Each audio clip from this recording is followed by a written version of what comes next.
প্রথমেই সকলকে জানাই নববর্ষের প্রীতি ও শুভেচ্ছা। আপনাদের সবার নতুন বছর খুব খুব খুব ভালো কাটুক। এই নববর্ষ, নতুন বছর, এই শব্দটা শুনলেই কেমন ছোটবেলার কথা মনে পড়ে যায়, তাই না? সকালে উঠে স্নান করে নতুন সুতির জামা কাপড় পরা, দুপুরে জমিয়ে খাওয়া দাওয়া করা, আর বিকেল হলে হালখাতার মিষ্টি আনতে যাওয়া, এগুলোই যেন চোখের সামনে ভেসে ওঠে। আজ আমি আপনাদের সাথে শেয়ার করব আমি এই নববর্ষের দুপুরে কী কী খেলাম। আমার থালায় আজ আছে গরম গরম ভাত, সাথে লঙ্কা, লেবু, শসা, আর আছে করলা ভাজা, পটল ভাজা, খোলা শুদ্ধ আলু ভাজা একটু মশলা দিয়ে, আর আছে সজনে ডাঁটা আর মাছের মাথা দিয়ে মুগের ডাল। এই ডালটাই আজকের খাবারের শো স্টপার।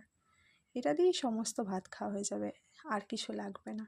কিন্তু নববর্ষ বলে কথা, তাই আরও কিছু কিছু জিনিস অ্যাড করা হয়েছে। সাথে ছিল মৃগেল মাছের ঝাল, আর আছে চাটনি আর পাঁপড়, টমেটো কিশমিশ দিয়ে চাটনি, আর ব্যাট পাঁপড়, যেটা নর্মালি ভাজা খাওয়া হয়। আপনারা সবাই অবশ্যই জানাবেন যে ভিডিওটা কেমন লাগলো। আর যদি ভিডিও ভালো লাগে লাইক, কমেন্ট